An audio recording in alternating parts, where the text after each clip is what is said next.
ఏకాంతం లేక ఏకరువే పెట్టాయే ఏకంగా సంతోషాలన్నీ సెలవన్నది లేక మనతోనే కొలువయ్యే మొత్తంగా స్వాగతాలు లేని ఒంట్లో ఉండలేక విరహం కనుమరుగయ్యే మనతో వేగలేక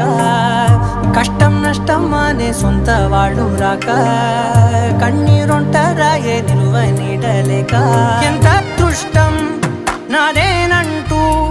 పగబట్టిందే నాపై జగమంతా నచ్చిందమ్మా నచ్చిందమ్మా నచ్చిందమ్మా జన్మ నీలో సగమై బ్రతికే భాగ్యం నాదమ్మా మెచ్చిందమ్మా మెచ్చిందమ్మా